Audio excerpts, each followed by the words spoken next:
Well, I'm really excited about tonight because we have three fabulous speakers, and I'm going to introduce them shortly. But the theme for tonight, let me kind of start off with, is about angel networks and how they work together to syndicate deals in the US, which is a fairly unique and more recent phenomenon. But let me start by first introducing our three fabulous speakers. Immediately to my left, I have Bart Dillashaw. Bart's an attorney with the law firm of Coley & Jessen PC in Omaha, Nebraska, where he represents companies in financings, mergers and acquisitions, corporate and other corporate governance matters.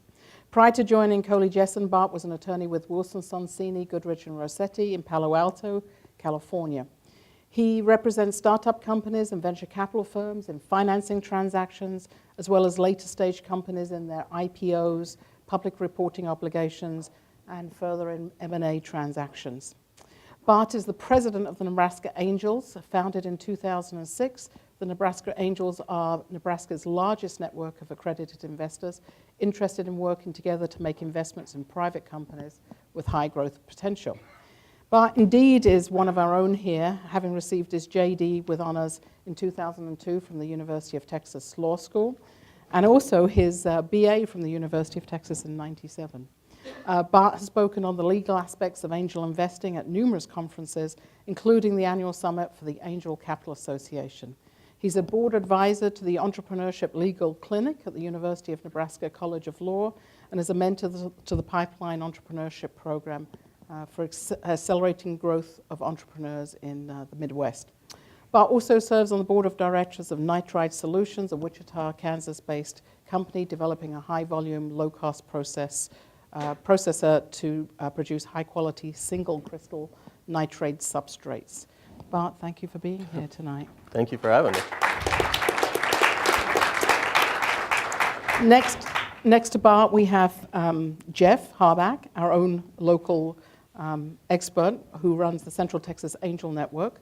Jeff joined CTAN in 2011 and brings over 10 years of entrepreneurial experience to this position. Based out of Austin, Texas, CTAN is one of the most active angel networks in the United States. As the organization's first full-time executive director, Jeff is focused on engaging and mentoring entrepreneurs throughout the capital formation process, recruiting professional investors with industry experience and supporting the growth of entrepreneurship in Texas. As executive director, Jeff will explore new ways to further support the entrepreneurs that CTAN funds. One such model is with CTAN working in partnership with Texas Venture Labs, an organization that Jeff co-founded at the University of Texas here.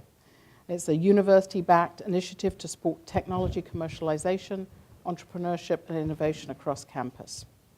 CTAN has been recognized as one of the top 5 most active angel networks in the US, according to the 2012 Halo report.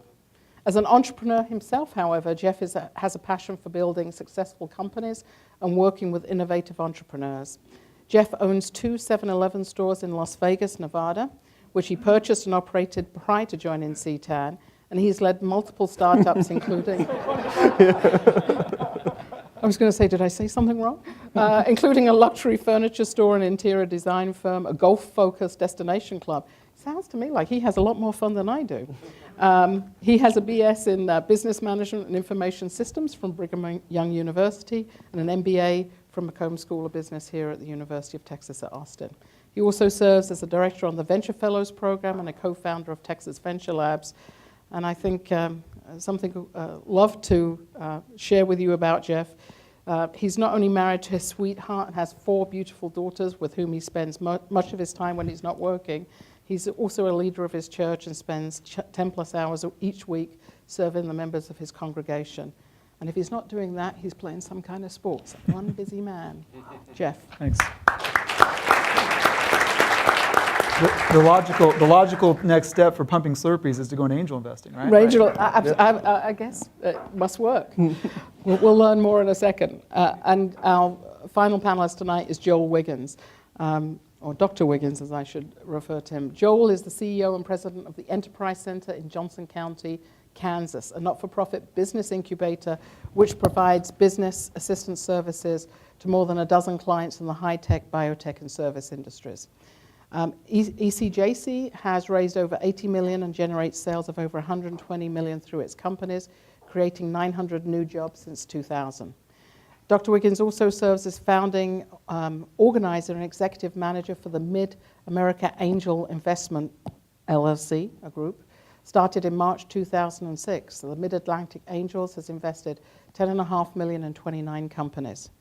Prior to his trip and his service in Kansas, he was director of the Austin Technology Incubator here at the IC Squared Institute, and since its founding, which has started several hundred companies.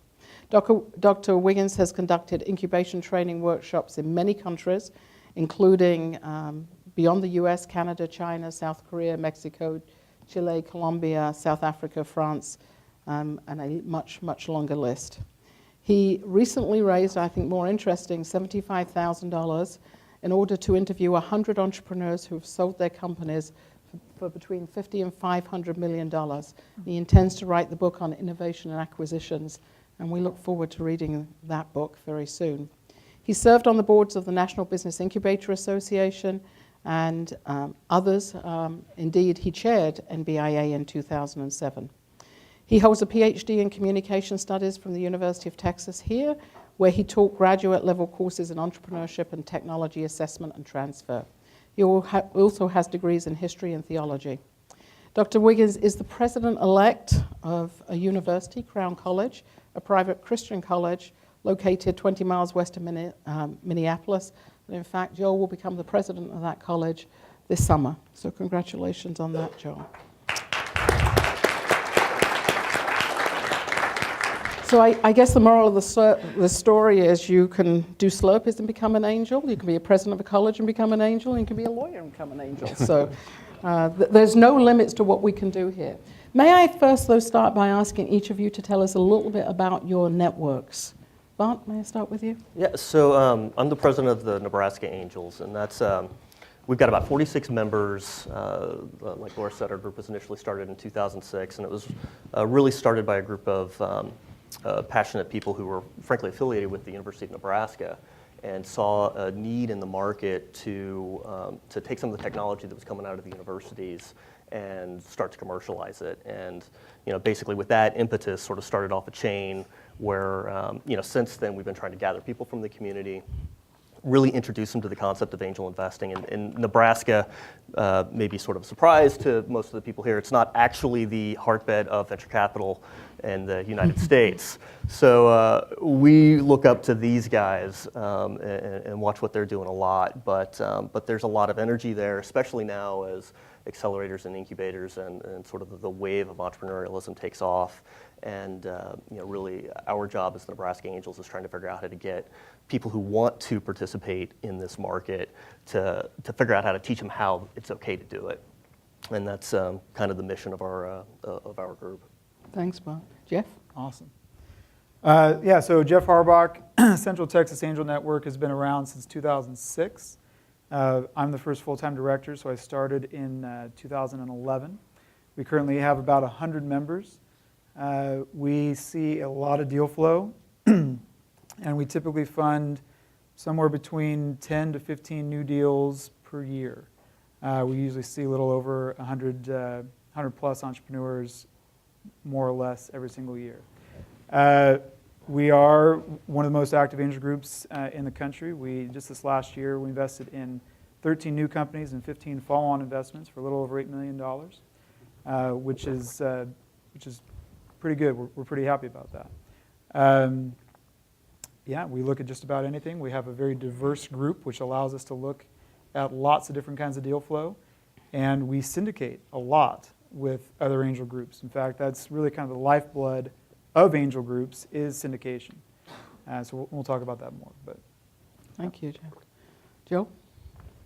So sitting next to Jeff kind of feels like sitting next to a guy that, like our whole lifespan, we've had like a career year. That year that you just described is like our whole career. So it feels like, but it's great to be with you. Joel Wiggins from the Mid-America Angels in Kansas City area. We started also in March of 2006. We started with 28 members, or actually 24 members. We currently have 94 members. We have two groups, the Mid-America Angels and then the Women's Capital Connection. The Women's Capital Connection is one of the much smaller number of angel groups around the country that focuses largely on companies that are formed by or at least have a C-level person who is a woman. We've had, over the period of time, we've seen, this is through the end of last year, so not counting this first quarter of 2013, we've seen 680 companies. 175 of those have made presentations to our angels. 101 of those have made it into a question and answer session, and I think we've had 40 that have gone into or through due diligence. We've made 46 investments into 29 companies. So you can see that most of the companies that get into due diligence, about 75% of those have actually received an investment. For $10.8 million, we've had 117 angels write 334 checks for an average of about $32,000 per angel investment into those deals. We've also established an LLC so that the angels can invest either directly into the company or they can invest into the LLC and then pool their funds and invest into the company through the LLC vehicle. Joel, can you talk a little bit about the LLC vehicle and what's the unique benefits of that?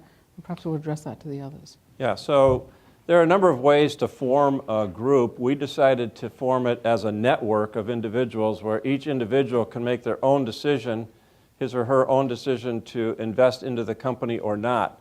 But to do it that way becomes quite cumbersome if a company has 10 individuals that are making investments. And it becomes kind of cumbersome to organize all of those to make individual investments into the company. So early on, we established an LLC into which the angel investors can invest, and then that LLC makes an investment into the company. The advantage for the company is they only have one point of contact, which is the LLC, instead of multiple investors. And the advantage for the investors is that by pooling our dollars together, we have more impact or more influence on the company. So potentially we can get a board seat or at least an observer seat, and we have an opportunity to structure the deal in such a way to get more, it's more friendly to the investor, and it is also more friendly in many ways to the company itself. Do Bart, Jeff, do either of your networks do that? We don't. All of our members invest individually. Frankly, we've been talking a lot about whether or not we want to get an LLC in place or at least sort of create some special purpose vehicles for each investment. I think that's the direction that we will be going. The only reason that we haven't at this point is frankly that we haven't had sort of the institutional framework to really be able to support that. If you're going to have an LLC that's kind of manage all of these investments and take on the burden of sort of communicating with the individuals, you need to have someone whose full-time job it is to really sit back and manage that. And up until about 2 years ago, we didn't have a full-time employee for the Nebraska Angels. I'm a volunteer position. I've actually, I'm a lawyer as my day job. And so it's only recently that we've had the sort of administrative capability to do it, but I do think that's the direction that we'll be headed in soon. We don't do that. We have each individual investor invest directly into the company. There are certainly advantages of having an LLC. There's also advantages on the other side.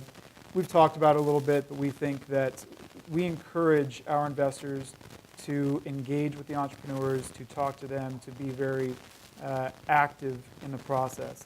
Not to say that can't happen through an LLC process, but the more that they create those one-on-one relationships and know the person that's on their cap table, that's invested in their company, we seem to find that at least that's worked for us. That creates good relationships between entrepreneur and investor. And I agree with Bart, there's a lot of overhead that goes along with managing an individual LLC, purely for our volume. With how many investments we're doing, that's a lot of paperwork, that's a lot of management overhead that we haven't gotten into at this point.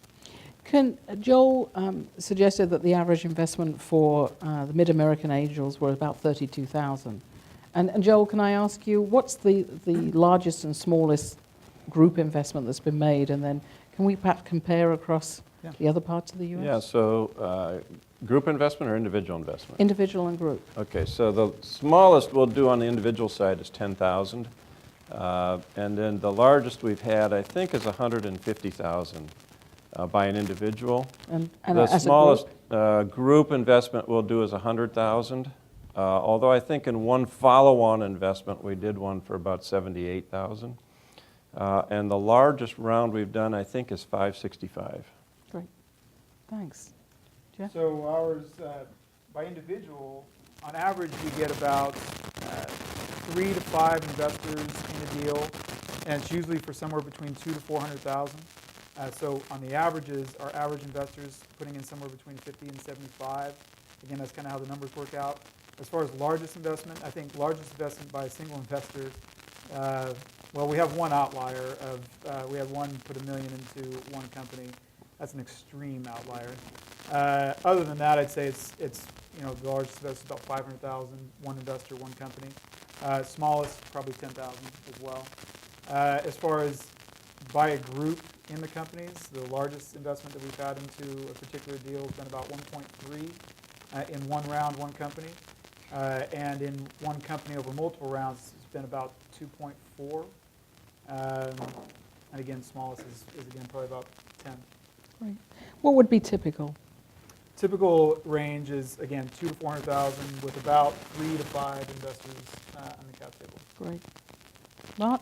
I think the smallest we've done is 25,000. That's sort of the minimum investment, and we've had several deals where one member comes into it. On the high end, are we including sort of follow-on investments, or so if you include follow-on investments, I think we put 1.1 million into one company, and we've got a couple others that are sort of in that range. In terms of largest individual investment, I think about 150,000 is the most that someone's put in, and then we've within our group we actually have a couple of institutions. And they've put in up to $400,000 in one company, I think. Great. So, we've seen the evolution in angels going from individuals doing things very discreetly, very privately, and then these people becoming a little less private and a little bit more known for deal flow. And then we've seen that evolve into networks across the country, of which there are over 300 now. Now we're starting to see a new evolution of syndication between networks on deals. And perhaps you can talk about that, perhaps if there's examples, even if there are no names you could give. I happen to know there's a deal between Nebraska and Seatown that got funded some time back here in Austin. Mm-hmm. And I wondered if you guys would share to give your perspectives on how a particular deal might get done between Nebraska and Central Texas. Sure. So syndication is the lifeblood, like I said before, of angel groups. So you have, what I often tell people that are interested in angel investing is I say angel investors are extremely important to ecosystems. You heard Dr. Buckler talk about Austin and its ecosystem. Angel investors are extremely important to startup ecosystems. And there's many reasons why. There's lots of different inputs into an ecosystem. Capital is just one of them. And within capital, angel investors are just one of them. But we are often the first line of investors in an ecosystem and to a company. And the reason why that is because not every city can sustain a venture capital environment or a venture capital ecosystem, but every city can support angel investment. The reason why that is because as long as you meet kind of the guidelines, the accredited investor guidelines to be a high net worth individual, you can be an angel investor. Now the question is just training you, as a lot of what Bart's involved in.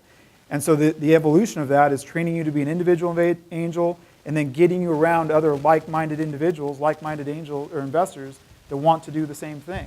And the natural evolution of that is to get them into networks or groups, which is why you see more and more networks happening.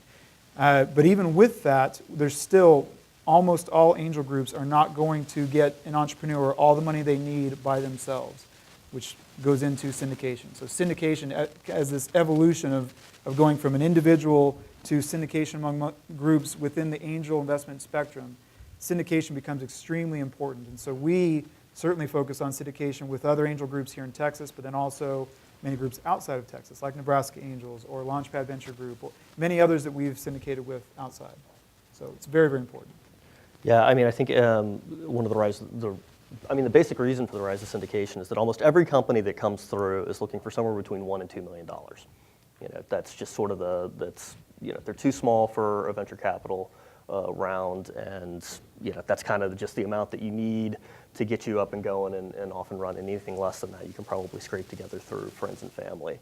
Now, the average size of, when we come into a round, I forgot to answer that on the last one, the average size that we invest is about $250,000 to $300,000.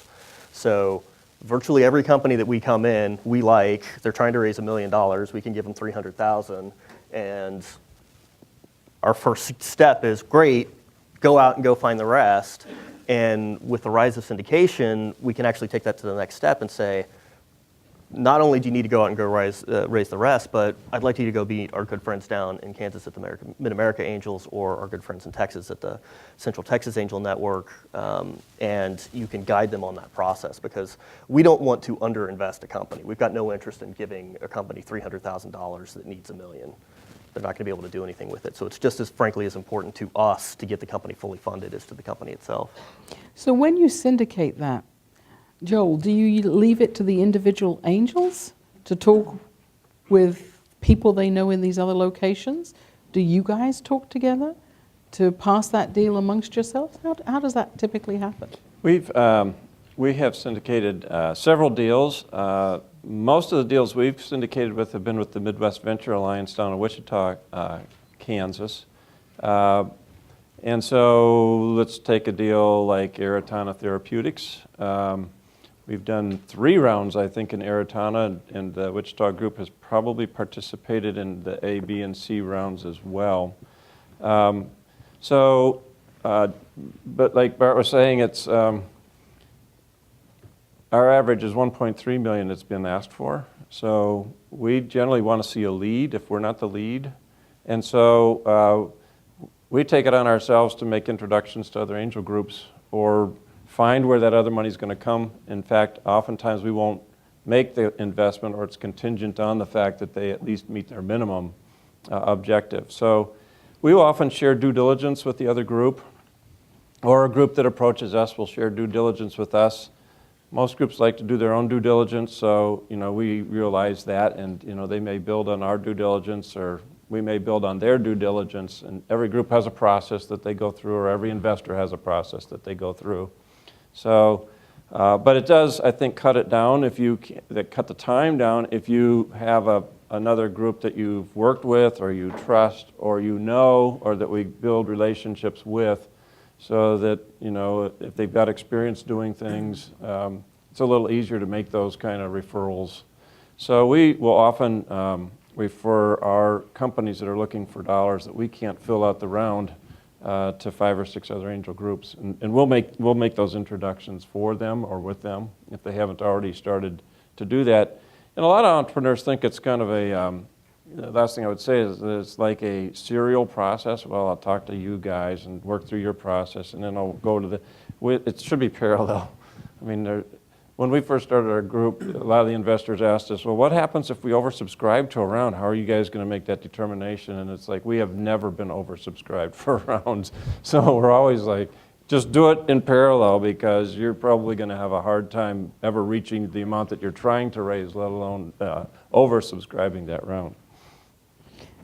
Jeff, as you think about this parallel process and how you've experienced with the number of deals that have gone through Central Texas Angel Networks, is there anything you've learned about syndicating the deals that has made it become more efficient, go faster, or actually has hindered the process? I think the biggest thing is familiarity within the groups. So the more you do deals together, the more you understand the investors. At the end of the day, is investors working with investors. And so if you've already done a deal together, or if you've seen them at other events and done some diligence work with them, that just makes the process the next time that much easier. So I guess what I've learned is that making sure that there's multiple touch points between the angels involved with the different networks is important, so that when they actually go and do this work and make these decisions, and each has their own piece of a pie of diligence work, or another group comes in after the diligence and maybe the investment has already been made, there's trust amongst the groups that says, okay, I know who's invested in that, I know that they do some good diligence. Even though I want to do some of my own, I'm not going to spot check every single thing that they've done just to make sure that what they did was right. So I think that's important, is familiarity amongst the investors and constant communication. You're a little bit further north than the rest of us, Bart. How do you keep that constant communication coming from Omaha?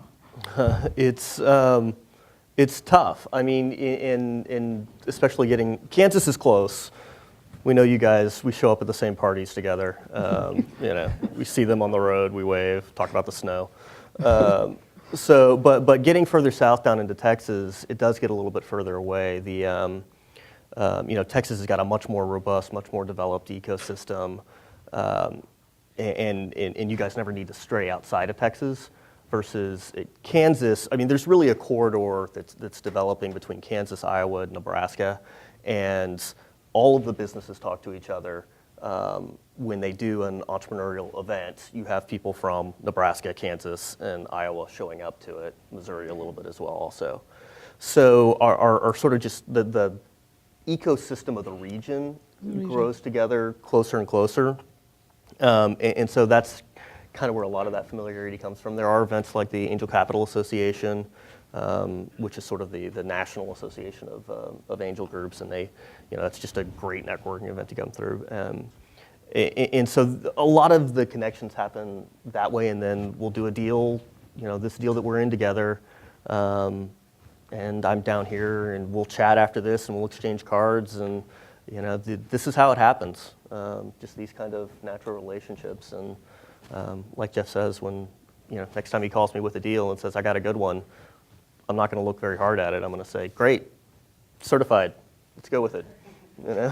Well, to your point, Laura, you were asking, is it angel to angel, or is it directors talking, or what's the breakdown? It takes involved directors to reach out to each other, and we're doing that for two reasons. One, we're doing it because we want to remove financing risk on our end. We want to make sure the deal, as Bart said, if they're raising $1 million and they only get $300,000 from us, the $300,000 is not going to do a whole lot. But if we can help them get to $1 million, then we're de-risking our investment.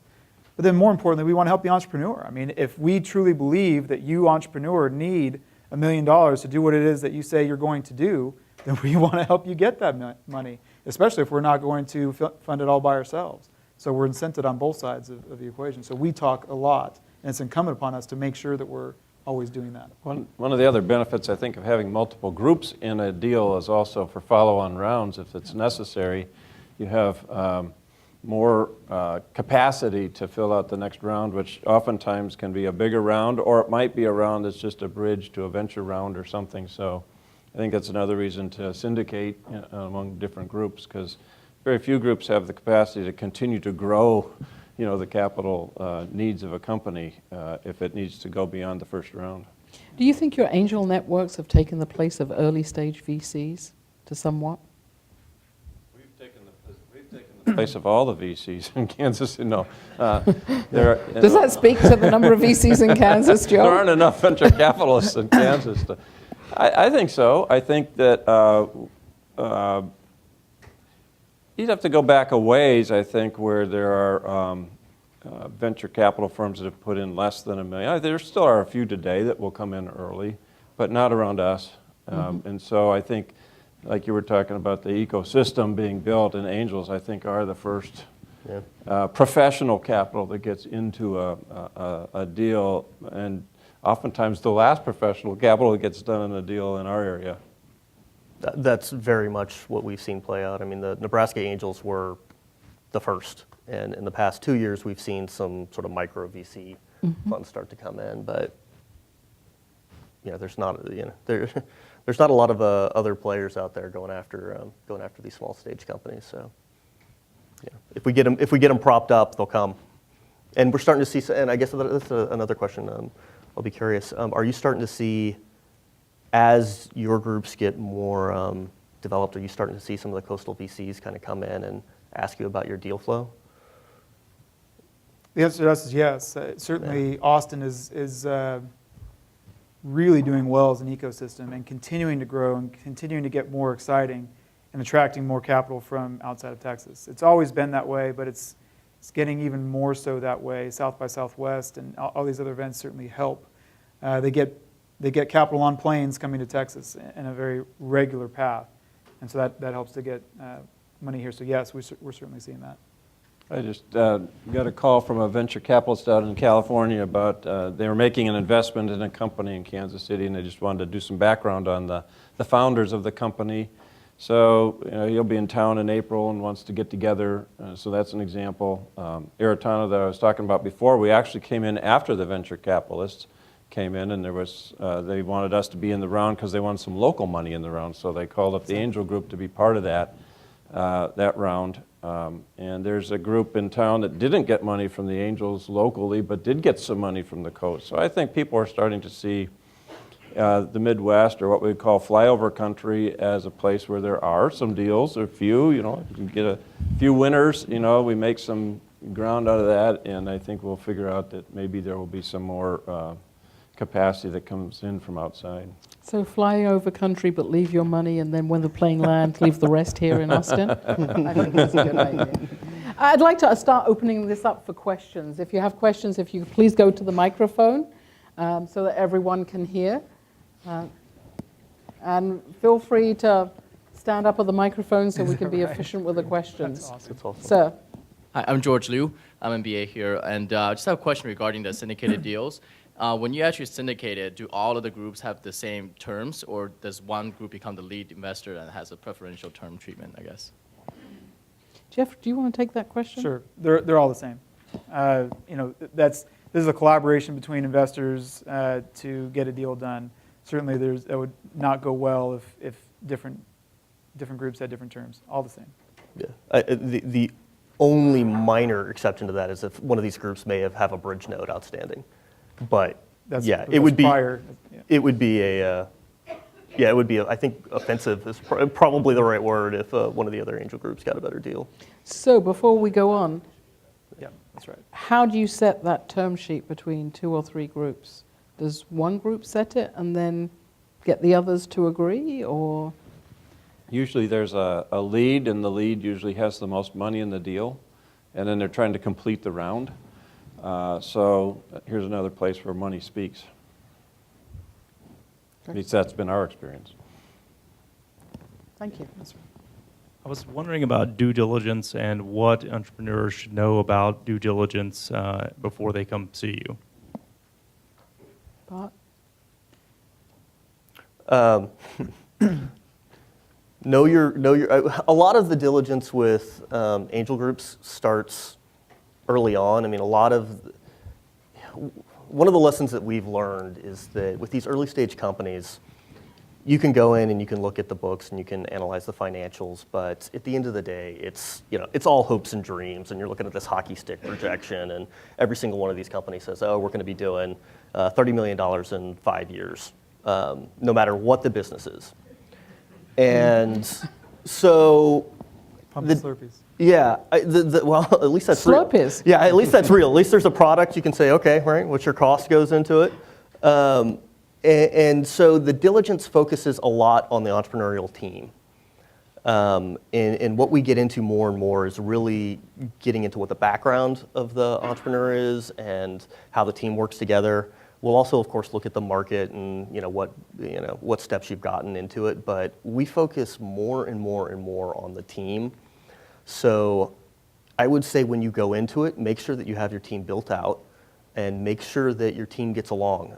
We've gotten into several deals where you get in and it turns out that there's a founder who's on the cap table that no one talks to anymore, or there's some argument that starts to come up, and this stuff comes out really quickly, and I've seen that kill more deals than anything else. Before we move on the due diligence, though, I think there's a couple more comments, yes? Yeah. So what I would say is you have to have somewhat of a long-term perspective in getting investment dollars. And I know that's kind of scary when you say, gosh, I need money like now. Mark Suster, investor in LA, says we invest in lines, not dots. And what that means is that each time we see you, that's a data point, that's a dot. And the more dots that we get, the more we can draw a line as to what you've been doing over the time that we've seen you. So from a macro perspective, I'd say, to answer your question, what you need to know about diligence is that every time that you talk to that same individual or those investors, that's a dot, that's a data point for them. And so you want to be making progress. If there's been a month between when you saw them one time and then you see them again, you want to say, hey, remember what the product looked like last time? Now here's what it looks like. Or even better, hey, remember when you told me that you think it should be this? Look what I've done, and I think your advice was right, and here's what I've done. So you want to constantly be improving and making good improvements. That's a macro perspective. From a micro perspective, what you need to be able to tell an investor, in my opinion, is you need to be able to give them a clear picture of what your product does, what the problem solves, what you're doing, and that there's actually people out there that you believe will engage with that via paying for that product. And then it's really great if you can show us what that looks like. So if you can say, I'm thinking of building a website that's going to do this, and here's what it is. Here's a prototype of it. Here's my alpha version of it. And there's going to be more functionality down the road, but here's what it looks like now, and here's what I can do. So product demos, being able to kind of engage with what it is that you are building is really, really important. It usually takes us about 60 to 90 days to go through due diligence. I know that sounds like a long, arduous process. It really is. We have found that there's a lot of stuff that you find under those rocks as you start to lift them.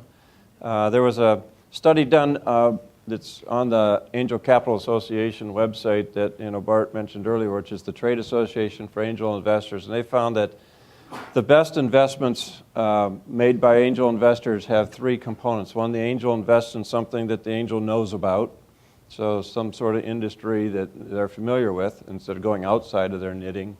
Secondly, that they do 40 hours or more of due diligence. And thirdly, that they have some engagement with the company post-investment. And so, particularly in our model where we service the angels, we feel it's our duty to make sure that we find everything that we can ahead of time, and we don't leave something to be found after the fact that we should have known ahead of time. Now, in an early stage company, there's not always that much to find, right? If they're a pure startup. If they've been in business a little bit longer, then you have a lot more data to work with, and it takes a little bit more time to cull through all of that information. But I would say, what should you expect, if that's your question? You should always expect it to be much worse than you ever thought it could possibly be. Nick. Yeah, so I think you guys all indicated that you look at the university for deals and commercialization. What kind of interest do you and your networks have in undergraduates who are doing startups? And would you even look at those, or are there different controls you'd want in place, or how does that go, or how do you think about that? Early stage deals with... I can answer that. We've invested in deals that have come out of undergrad at UNL. One of the most successful companies in Nebraska right now was started by a group of computer scientist students. And we don't look at them any different than we do any other company. I mean, they have to go through the exact same gauntlet. They have to prove the exact same business case as anyone else that comes through. Do they attract more mentorship from the angels, or just about the same as any other company? I think it's just about the same. Some of them have the advantage of starting those relationships earlier. As Jeff said, they started creating dots a lot sooner because being a student, being affiliated with the university, there's different mentors within the university that they were able to leverage to get connections into people that they may not have otherwise been able to get. But otherwise, I mean, we look at them the same as anyone else. Try to. Great.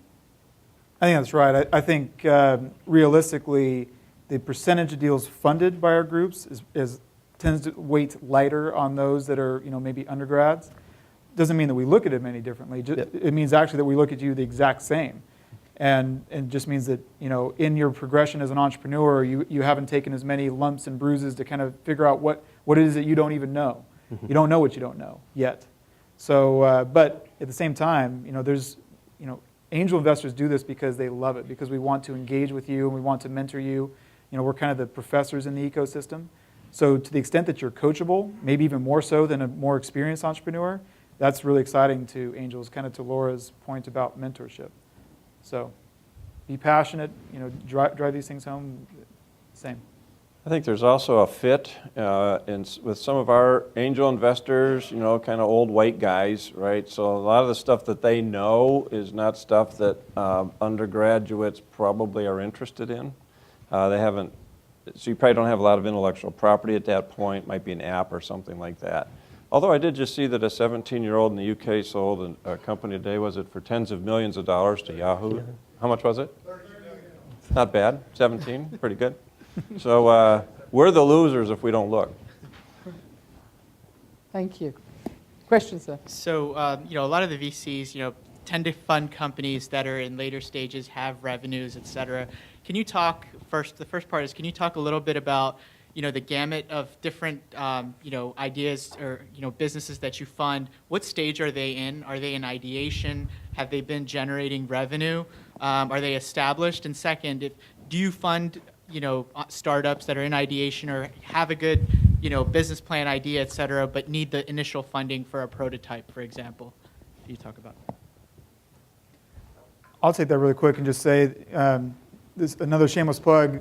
Laura asked a question about, is angel investing becoming the next early stage VC? So just really quickly, I'll say to that, here in Austin, we're fortunate to have a lot of, very active angel VCs. But I'm not sure if there's very many active VCs. There's not a ton of them that invested $8 million in 2012. So we're very thankful for those active VCs, but we see it as an opportunity to fund companies in that 500,000 to 1.5 million range. Now, directly to your question, I'll be quick so these guys can pop in. The sweet spot for us is product and right around first revenues.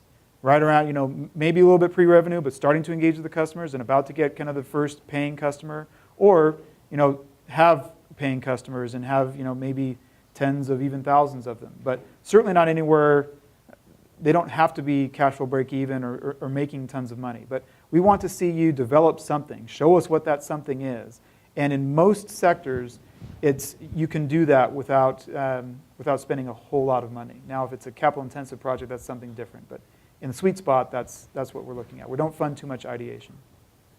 I think it depends on the sector. I've been surprised in our group. We probably have, the last time I did the statistics, we had over 40% of our investment into something in the science arena as opposed to just pure technology based. So in those arenas, Novita Therapeutics doesn't have any revenue. They probably won't have any revenue until they get sold. Aratana Therapeutics they've got some candidates in the process right now, but they don't have any revenues. Nitride Solution, no revenues. So a lot of times there you're betting on the market, the team, the intellectual property. So if we put those aside and we look at things that are more just technology driven or IT driven, I would say that when we first started out, we had more of an appetite in the 06, 07 time frame of really looking at stuff that looked really interesting but wasn't yet to the market. I think today there's more of an appetite to kind of let them learn on somebody else's dollars and then come in the next round. So it feels like we're moving downstream a little bit, from those first couple of years when we were making investments. Any thoughts, Bart? What they said. Ditto. Ditto. Great. Have another question?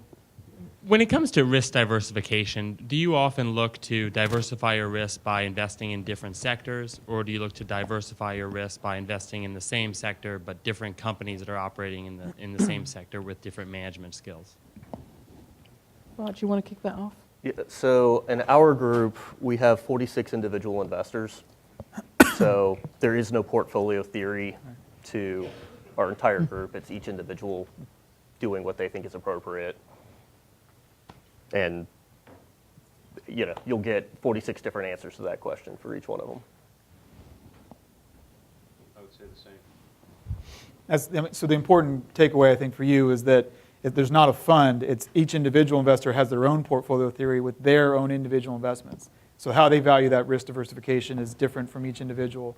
And we might see 10 vodka deals, and 3 people invested in one, but the other 3 that like vodka deals didn't. So they're going to so we might end up being heavy on vodka deals because of individuals. They do other deals too, let me say, on the university campus. The statistics at the national level are there is no preference between any industries. In fact, anything from consumer product goods to IT to apps to anything. And sometimes there's more interest in certain types of deals that may have a greater use of capital efficient money. You can start an app company or some ICT companies with lesser amounts than you can in the pharmaceutical or life science area that Joel seems to have more of. But across the nation, the very broad spectrum, which makes angels very different to VCs in that regard. Sir? Yeah, I wanted to ask you guys about how selective your group is as far as letting in new angels and what criteria you look at for letting in new angels. If I may ask, do you have a checkbook with you? Hey, yeah, I'm in. Now or later? Good. Actually, Jeff willing has my application in his inbox, so Are you willing this to is a stay little bit of a an loaded accredited question. Yeah, please. What was your name again? Yeah, if you're an accredited, our main restriction is you have to be an accredited investor, which is an SEC definition. You've made $200,000 in each of the last 2 years, or you've got a net worth outside of your house of $1 million.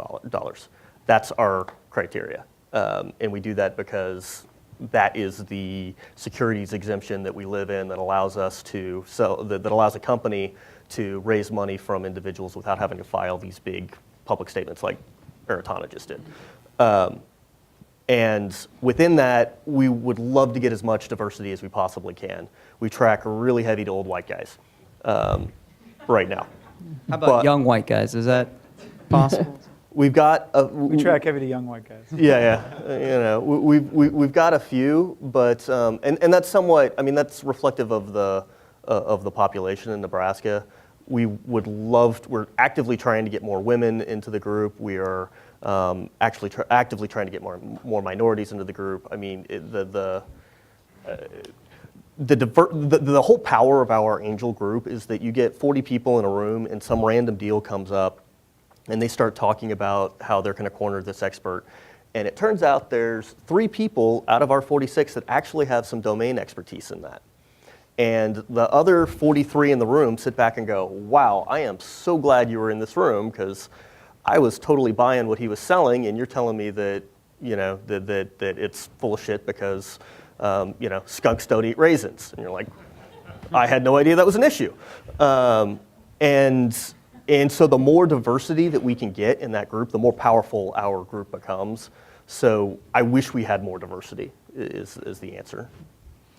Joel, if I may, you talked about the Women's Capital Group, and I'd like to give a plug for Golden Seeds, of which there are members of Golden Seeds sitting in this audience, of which there's several chapters across the country that look specifically for women-led deals. And while Golden Seeds is for men and women, there are a majority of women investors there.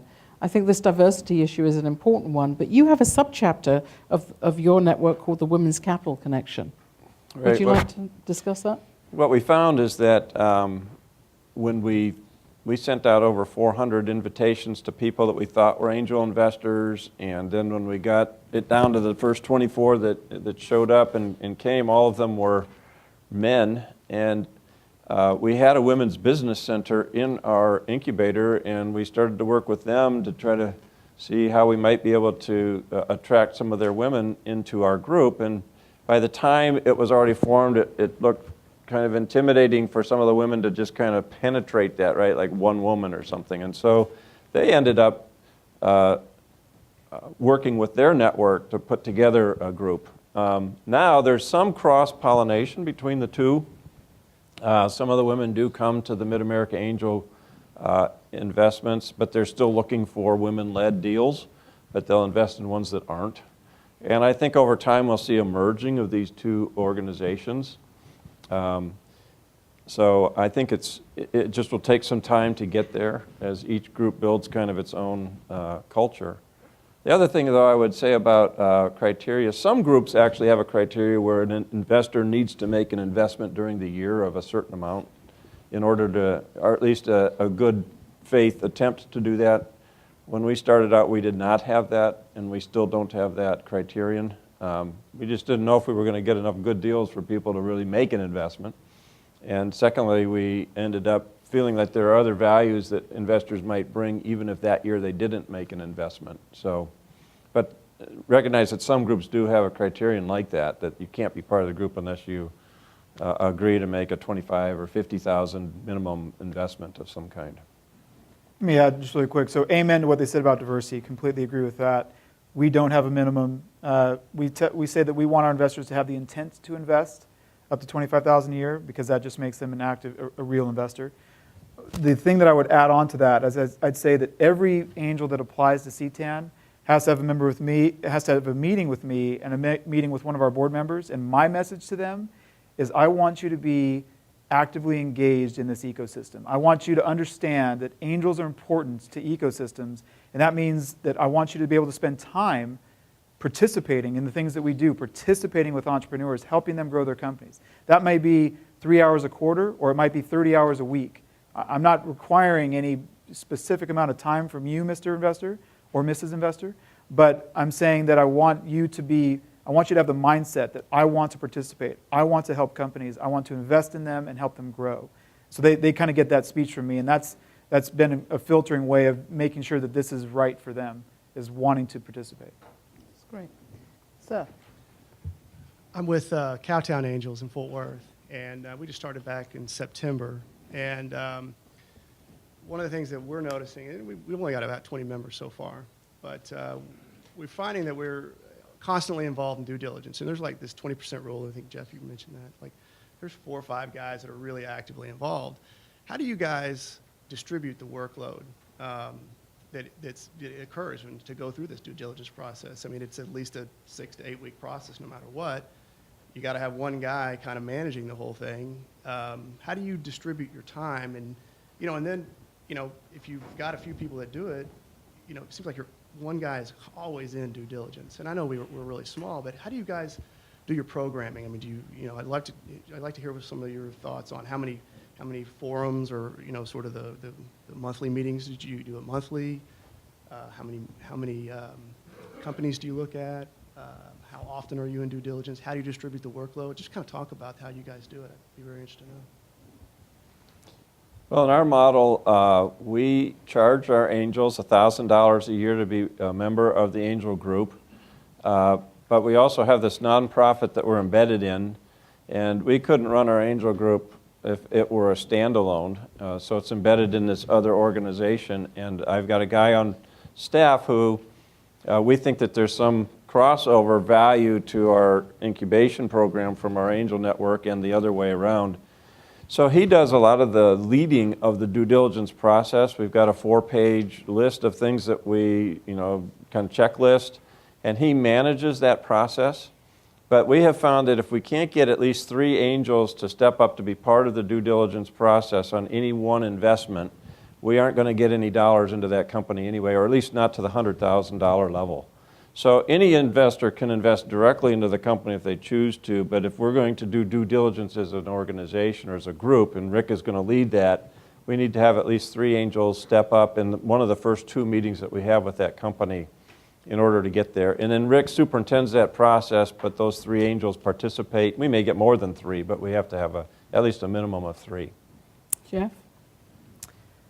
I think that's right. I mean, this is, so shout out for Cowtown. They've been great. We've been working on a couple different deals with Cowtown. It's tough for smaller groups to distribute that workload. We're not great at it either. We're trying to be better at this. So, and we're actually developing processes as we speak to be better at it. What I would tell you is that what I've learned from some of the groups that are good at it is they have an executive director or someone that will go and tap individuals on the shoulder and say, hey, I need you to be on this diligence team this time. Knowing that as being a part of the angel group, that's just part of your stewardship within the group is to participate on a diligence team at some point throughout the year or throughout your tenure. So that's, they have somebody that's kind of actively placing people. I think that's tough. We're going to learn. We're going to learn if that model works or not, because getting people to do the work that aren't really feeling it, engaged in it, that might be tough. So what we've seen is it's the same 10 people. The same 10 people are doing the work every time. As I told you, Pareto's Law. And the ones that get the 20% of the active members involved in it, those are the ones that are going to get funded. Bart? Similar story. I mean, that is the biggest challenge that we face as a group, and it's what I frankly spend a lot of my time trying to deal with. And to combat it, you try to systematize a lot of it. We have an executive director who we try to shift as much of the burden onto, but at the end of the day, if you have an executive director who prepares a nice diligence report and you don't have any active driving participation by the members, no one will even read that report. And it's just a waste of your executive director's time. We haven't figured out that process great either. We've been lucky in that a lot of the deals that we've invested in have resonated with at least one person with deep domain expertise in our group. And when that happens, it's great because they like diving into it. They generally have connections within that industry and can immediately hone in on what the critical issue is, and they go and vet that and then have a lawyer make sure that the company's actually formed correctly. So we've been lucky in that a lot of the deals we've invested in, someone has filled that role, but that's the biggest challenge of our group. Oh, right. We've got a screening committee of about 12. The 12 active people are on the screening committee. We meet twice a month. At any given meeting, there's probably 6 or 7 of the 12 active that show up. They are sort of the first real gating item to dismiss the easily dismissible ones, and then they'll bring in the ones that are worth a second look. You normally get sort of a preview of the pitch. There's a give and take in that process, and only after you clear through the screening committee do you go before a full membership, which meets once a month. After you go before the full membership, there's sort of a raising of the hands. After the pitch, we'll all get together in a room and we'll talk about the deal. And at the end, they're sort of like, all right, who's interested? Who thinks that this is worthwhile? If there are 3 or more who raise their hands, then we think it's worth moving forward. That's when our executive director sort of comes in with this checklist and starts checking boxes. Typically, we'll call, if they've got co-investors, we'll call co-investors. We'll call a customer or a beta tester or a theoretical customer, whatever they got. And then we'll interview some of the other members of the team. And then prepare a summary at the end, send it out to everyone. Thumbs up, thumbs down, write checks. I don't want to belabor this point, but there's something I forgot to mention that's important and makes us different, is that there's many angel groups that will do deal flow meetings every single month. We don't do that. And the reason why we don't do that is because we think that gives too much deal flow to angel investors to look at throughout the year. How many angel investors or aspiring angel investors are in the room? Raise your hand. Okay, so hopefully you'll nod your head with this instead of getting offended by this, but angel investors have shiny object syndrome. They have ADD when it comes to looking. It's like, oh, this company looks good, and oh, now this company looks good. So if I introduce too many new deals, we're never going to get a good amount of diligence done. So we do 5 funding cycles a year. And then within those 5 funding cycles, that means that we're going to be doing diligence on 10 to 20 companies a year, and we give them a good 6 to 8 weeks to do that diligence work without introducing any new companies. The other thing that we do to see a bunch of deal flows, we do monthly office hours. So our investors will go out to an office hours type of event. Any entrepreneur can come, free to anybody. And we try to do a lot of our screening and coaching there to give them an idea of, hey, we think you'd be a good fit. You really ought to go through the funding cycle. Or maybe not. Maybe that's just a dot. And we continue on the dots. So important fact. Joel, anything different from your perspective? Or I like that idea. I know there's deal fatigue sets in on angel investors. I like the shiny object thing. That resonates. We do meet every month if we have deals to show. Oftentimes we'll take December off for sure, and sometimes August, just because we've learned it's sometimes a slow month. But otherwise we'll bring 1, 2, or 3 deals forward. If we have one in due diligence that's representing, then that's one of the 3 slots. Great. And the last question for tonight, sir. So thank you all for showing up and sharing your advice and expertise. Joel, you had mentioned the seriousness of due diligence, and Bart, you talked about the surprise of finding folks on the cap table that aren't really contributing. What advice do y'all have on the other side for the entrepreneurs about doing due diligence for the investors? So finding people that are serious about investing and they're going to be able to positively contribute and work with the management team of the company. Great question. Excellent question. I think you want to find out the process. You want to be surprised by the process. In our situation, Working with angel investors, you're really herding cats, and you have no, it's not like working with a venture firm where they will have a strategy laid out. We invest in these kind of companies, and here's our partner that's in that area, and you know who to talk to. So it's a little bit more difficult with an angel group to know exactly how you're going to be received. So I think it really comes down to understanding the process and not getting surprised in that. So we've tried to be very clear and upfront with all entrepreneurs that we either meet or who come to our site and say, this is the process of how it's going to be. And really, if you're looking for capital in the next 30 days, we're probably not the place that you're going to get it. And try to manage expectations on the process, because we have people from diverse backgrounds, so it's not clear exactly who you're going to get. We also don't list our angel investors. Some groups do, we don't. So you don't know exactly who's in our group. So we've just found that in our situation, our investors appreciate some anonymity. So in that regard, you have less clue of who you're going to get in front of.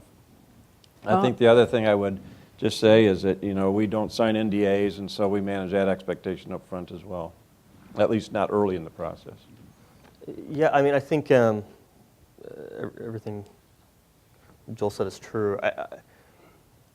A lot of entrepreneurs sort of come in, and I think there's this sort of mystique of the angel investor who's going to come in and spend 25 hours a week with you and really help you sit down and vet your business plan and introduce you to customers and help you hire all of your people and be that great mentor that's just sitting over your shoulder. And if you can find that investor, that's fantastic. But it's really tough to find that person. It depends on what you have available to some extent. But a lot of angel investors really are passive. They'll sort of come in and they'll do everything that they can to help you out, but they're not going to be coming down and spending 30 hours a week with you working on your business plan. I mean, they will, if you ask them and you can articulate and ask, and it's something that's within the realm of what they can do, I think you will find very, very helpful people. I mean, everyone loves to be able to help you out, but a lot of that relationship is just getting a dialogue and making sure that the expectations are aligned on both sides. The other thing that I've seen, I don't see it very often in angel groups because I think they're a little more sophisticated, but in my private practice, the other situation that'll come in is you'll have some angel investors who are not very aware of some of the risks that they take when looking at companies, and they may write a $500,000 check and then be really shocked when 2 years from then you're not going public. And that as an entrepreneur, you need to make sure that your investors' expectations are aligned with yours. Mm-hmm. I have a different point of view on this. While we don't list our investors on our website, I very happily give out these T-shirts and a whole bunch of other shirts. I want everybody in Austin to know who CTAN is, who are members of CTAN, what they do, what they like to invest in. And it's because they're doing their homework. So you as an entrepreneur coming to pitch to CTAN, I mentioned we have 100 angel investors. I also mentioned that the average amount of investors in a deal is 3 to 5. Your goal is not to win over 100 angel investors. Your goal is to find 3 different people within that group that like what you're doing.